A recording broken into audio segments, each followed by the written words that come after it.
घुटने की आर्थराइटिस को बिना ऑपरेशन द्वारा कैसे ठीक करें। तो मेरा नाम डॉक्टर मनु बोरा है, मैं एक ऑर्थोपेडिक सर्जन हूँ ऑर्थो स्पोर्ट के अंदर। तो पहली बात करते हैं कि आखिर घुटने की आर्थराइटिस क्या होती है और इसके क्या सिम्टम्स आते हैं। घुटने की आर्थराइटिस का मतलब है दोस्तों कि जो हमारा जो घुटना होता है, ये जैसे आप नी का मॉडल देख पा रहे हैं, तो ऊपर वाली हड्डी फीमर, नीचे वाली हड्डी टिबिया और एक और हड्डी होती है जिसको बोलते हैं पटेला। फीमर, टिबिया और पटेला, ये तीन हड्डियां होती है। इन तीनों ही हड्डियों के ऊपर एक कार्टिलेज की कवरिंग रहती है इस तरह से, जो ये आपको मॉडल के अंदर ब्लू रंग की दिखाई दे रही है, ये कार्टिलेज है, ये कार्टिलेज की कवरिंग है। तो ये हमारी हड्डियों को स्मूथ बनाती है दोस्तों। जैसे गाड़ी में जो रबर का टायर होता है उसी तरह से एक कार्टिलेज होता है जो कि मोटा और थिक होता है और स्मूथ होता है, जिससे हमें आराम से जब हमारे चल फिर रहे हैं तो हमें स्मूथ मूवमेंट होता है और इसमें दर्द नहीं होता घुटने में। क्यों? क्योंकि हमारा कार्टिलेज मोटा है। आर्थराइटिस का मतलब है कि हमारा कार्टिलेज अगर धीरे धीरे घिसने लगे, इसको बोलते हैं आर्थराइटिस। जैसे कि आप इस मॉडल में देख पा रहे हैं, इसके अंदर मॉडरेट आर्थराइटिस डेवलप हो गई है। ये कार्टिलेज थोड़ा थोड़ा घिसने लगा है, आपको लाल लाल हड्डी दिखाई देने लगी है। इसी में ये कंडीशन और जब सीवियर हो जाती है तो हमें इस तरह की आर्थराइटिस दिखाई देती है, जिसमें कार्टिलेज हट गया और नीचे हड्डी आ गई है। यह है सीवियर आर्थराइटिस। जब सीवियर आर्थराइटिस हो जाती है तो चलने फिरने में बहुत दिक्कत आती है, घुटने में बहुत दर्द होता है। पहले हमारा कार्टिलेज घिसता है, एक बार कार्टिलेज घिस जाए उसके बाद बोन घिसने लगता है। तो जब बोन घिसने लगती है तो हमारे पैर टेढ़े भी होने लगते हैं दोस्त। तो आपने देखा होगा बहुत सारे जो हमारे घर में बुजुर्ग लोग हैं, उनके घुटने में चलते समय दर्द भी होता है और साथ साथ में उनके पैर टेढ़े भी आते हैं इस तरह से। जो टेढ़े होते हैं वो भी सीवियर आर्थराइटिस को शो करता है कि कार्टिलेज के बाद अब उनका हड्डी भी घिसने लगी, उस वजह से उनके घुटने टेढ़े होने लगे। इसको कहते हैं आर्थराइटिस। जनरली ये ओल्ड एज में डेवलप होना चालू होती है। कुछ कुछ बीमारियों में ये या ट्रॉमा के कारण ये यंगर एज में भी डेवलप हो सकती है। ये जब डेवलप होती है तो चलने फिरने में दर्द होता है, पैर टेढ़े हो सकते हैं, बड़ी कठिनाइयाँ आती है। आर्थराइटिस कैसे मालूम करते हैं? सिंपल होता है, एक एक्सरे। हम जब घुटने का एक्सरे कराते हैं, वो भी स्टैंडिंग एक्सरे, मतलब खड़े खड़े, तो हमें आर्थराइटिस का मालूम पड़ता है कितनी सीवियर आर्थराइटिस। जब हम एक्सरे करते हैं तो हमें ऊपर वाली हड्डी दिखाई देती है फीमर, नीचे वाली हड्डी दिखाई देती है टिबिया, पर ये जो कार्टिलेज और मेनिस्कस है वो दिखाई नहीं देते दोस्तों। तो इसमें हमारे हड्डियों के बीच में गैप दिखाई देता है। जितना बड़ा गैप होता है दो हड्डियों के बीच में स्टैंडिंग एक्सरे में, उतना घुटना अच्छा होता है। जैसे आर्थराइटिस होती है, कार्टिलेज घिसने वैसे ये गैप कम होता रहता है और हमारी हड्डी पे हड्डी चिपकने लगती है। तो आखिर क्या ऐसा तरीका है जिससे हम बिना ऑपरेशन के द्वारा आर्थराइटिस को ठीक कर सकते हैं? दोस्तों, बिना ऑपरेशन के द्वारा आर्थराइटिस वही ठीक होती है जब आपकी लो ग्रेड या मॉडरेट ग्रेड की आर्थराइटिस हो। एक बार हाई ग्रेड डेवलप हो गई तो उसको बिना ऑपरेशन से ठीक करना बहुत मुश्किल होता है। सबसे इंपॉर्टेंट पॉइंट, रेगुलर एक्सरसाइज करना। अगर आप रेगुलर एक्सरसाइज कर रहे हैं घुटने की, आपके जो थाई की मांसपेशियां हैं वो काफ़ी मजबूत है, तो आपको आर्थराइटिस के होने के चांसेस कम होते हैं और धीरे धीरे जो आर्थराइटिस हुई है वो भी, उसका पेन भी कम होने लगता है। इंपॉर्टेंट है कि आपको सारे मसल ग्रुप इन्वॉल्व करने हैं एक्सरसाइज के अंदर। वीएमओ एक्सरसाइज करनी है, क्वाड्रिसेप्स एक्सरसाइज करनी है, हैमस्ट्रिंग एक्सरसाइज करनी है, काफ मसल स्ट्रेंथनिंग करनी है, आपको हिप और बैक की भी स्ट्रेंथनिंग करनी है, क्योंकि वो सब आपस में जुड़े हुए हैं। तो आप जब सारी एक्सरसाइजेस करेंगे तो आपका पेन कम हो जाएगा और धीरे धीरे आर्थराइटिस जो जिस हिसाब से बढ़ रही है उस हिसाब से बढ़ेगी नहीं। दूसरा, यही एक्सरसाइज करते समय आप एक नी स्लीव यूज़ कर सकते हैं, वो आपको ज़्यादा कंफर्टेबल फील कराएगी। आपको एक्सरसाइज करते समय पेन कम होगा अगर आप नी स्लीव यूज़ करते हैं तो। बहुत सारी नी स्लीव आती है दोस्तों जिसके अंदर ना सिलिकॉन की रिंग होती है। यहाँ पे नी स्लीव के अंदर सिलिकॉन की रिंग होती है जो आपके पटेला को थोड़ा अपलिफ्ट करके रखती है। वो सिलिकॉन की रिंग, उसको बोलते हैं knee sleeve with silicone patellar ring. वो पहन के आप एक्सरसाइज कर सकते हैं, वो पहन के आप वॉकिंग कर सकते हैं। रेगुलर एक्सरसाइज, नी स्लीव।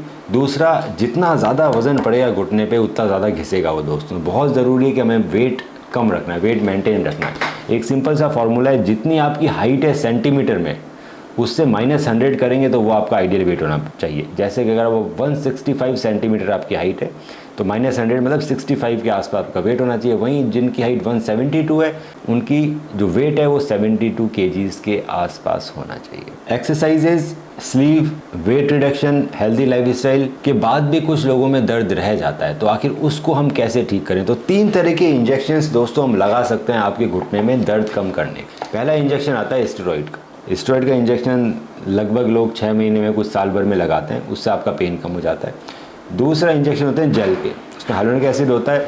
तो जेल के जब इंजेक्शन डालते हैं तो आपके घुटने में लुब्रिकेशन आ जाता है और आपके दर्द कम होता है और आप आराम से एक्सरसाइज कर पाते हैं, चल फिर सकते हैं। साल भर में लगभग 1 इंजेक्शन रिकमेंड किया जाता है। जो तीसरी तरह का इंजेक्शन है वो सबसे अच्छे रहते हैं, उसको बोलते हैं PRP। सो PRP भी कई क्वालिटी की आती है।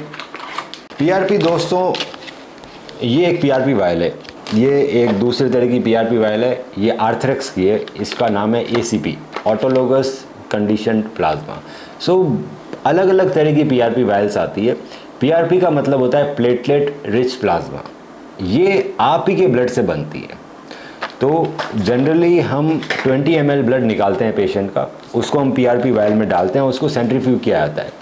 उससे क्या होता है, पीआरपी वायल के नीचे ब्लड इकट्ठा हो जाता है, पीआरपी वायल के नीचे ब्लड इकट्ठा हो जाता है और ऊपर आ जाता है पीआरपी या एसीपी। इसके अंदर प्लेटलेट्स होते हैं, ग्रोथ फैक्टर्स होते हैं, रीजनरेटिव प्रॉपर्टीज होती है। ये पीआरपी जब हम आपके घुटने में इंजेक्ट करते हैं तो आपका जो डैमेज कार्टिलेज है दोस्तों, उसको ये रीजनरेट करता है पीआरपी। यंगर पेशेंट में जनरली मैं प्रेफर करता हूँ कि हम 3 शॉट्स दें पीआरपी के 7 डेज़ के इंटरवल पे, और जो ओल्डर पेशेंट होते हैं उनको हम चालू 3 इंजेक्शन से कर सकते हैं 1-1 वीक के इंटरवल पे, और उसके बाद साल भर में 1 इंजेक्शन मेंटेनेंस डोज की तरह।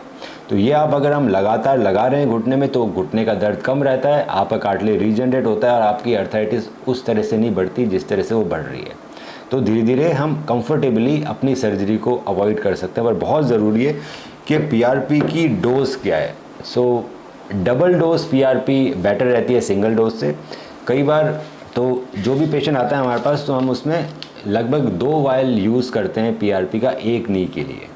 दूसरा, फ्रीक्वेंसी ऑफ पीआरपी क्या होनी चाहिए। फ्रीक्वेंसी ऑफ पीआरपी आपको सिंगल सेशन लेना है, डबल सेशन लेना है, ट्रिपल सेशन लेना है, ये डिपेंड करता है कि आपको कितनी सीवियर अर्थराइटिस है। तो 7 डेज़ के इंटरवल पे या 15 डेज़ के इंटरवल पे हम सेशंस कर सकते हैं। एक बार आपका इंजेक्शन पूरा हो गया तो फिर आपको साल भर में 1 इंजेक्शन लेना पड़ता है ताकि आपका मेंटेनेंस चलता रहे। तीसरी इंपॉर्टेंट बात कि पीआरपी लेने से ही सब चीज़ें सही नहीं होती। पीआरपी लेने के बाद जो नए कार्टिलेज सेल्स डेवलप हुए हैं उनको बचाना बहुत ज़रूरी है। तो एक प्रॉपर अच्छी नी स्लीव पहननी पड़ती है और रेगुलर एक्सरसाइज करनी पड़ती है ताकि आपके जो नए कार्टिलेज सेल्स हैं वो हेल्दी रहें, बचे हुए रहें। तो अगर आप ये चीज़ें कर रहे हैं तो आपका नी पेन काफ़ी कम हो जाएगा और हो सकता है कि आपको ऑपरेशन की ज़रूरत ना पड़े। पर कुछ लोग हमारे पास बहुत लेट आते हैं इस स्टेज के अंदर, जिनका पूरा घुटना घिस चुका होता है। दोस्तों, इसके अंदर पीआरपी काम नहीं करती। इसके अंदर पीआरपी या जेल के इंजेक्शन हम लगा सकते हैं सिर्फ उन्हीं पेशेंट के को जिनको अपना ऑपरेशन डिले करना है या जो ऑपरेशन के लिए अनफिट है। तो उससे कुछ पेन कम हो जाता है पर पूरा पेन ख़त्म नहीं होता है। तो अगर आपका बहुत घुटना घिस गया है और आप ऑपरेशन के लिए अनफिट हैं, या फिर आप अभी ऑपरेशन नहीं कराना चाहते, आप चाहते हैं नहीं 2 या 3 साल वेट करें, या फिर आपकी एज यंग है, आपकी एज 60 के आसपास नहीं है और आप वेट करना पड़ रहा है आपको ऑपरेशन के लिए, तो पीआरपी इंजेक्शन अच्छे रहते हैं, एसीपी इंजेक्शन अच्छे रहते हैं जो आपका पेन कम करते हैं और आपकी एक्टिविटी लेवल को बढ़ाते हैं। आप कंफर्टेबल लीड करते हो अपनी ज़िंदगी को। एक बार ये पूरा घिस गया तो घबराने की बात नहीं है, बहुत ही अच्छे ऑप्शंस अवेलेबल हैं सर्जरी में। टोटल नी रिप्लेसमेंट बोला जाता है इसको। इसमें हम आपके कार्टिलेज को और हल्की सी बोन को इस तरह से निकालते हैं और इस तरह का इम्प्लांट उसमें फिट कर दिया जाता है। कैसे सर्जरी होती है, क्या बेनिफिट हैं, क्या क्या दिक्कतें रहती हैं, इसके लिए हमारे पास अलग वीडियोज़ हैं। आज हम बात करेंगे सिर्फ रीजनरेशन पे कि आपके घुटने को अर्थराइटिस से कैसे बचाया जा सके। अगर आपके घर में किसी को भी नी पेन है और वो परेशान है, बुज़ुर्ग है, माता पिता हैं आपके, तो आप हमें अपना एक्सरे भेजिए व्हाट्सएप पे और मैं एक्सरे की डिटेल में स्टडी के बताऊंगा सबसे अच्छा तरीका क्या रहेगा आपकी अर्थराइटिस को ठीक करने के लिए बिना सर्जरी से। Book your appointment on Pristine Care.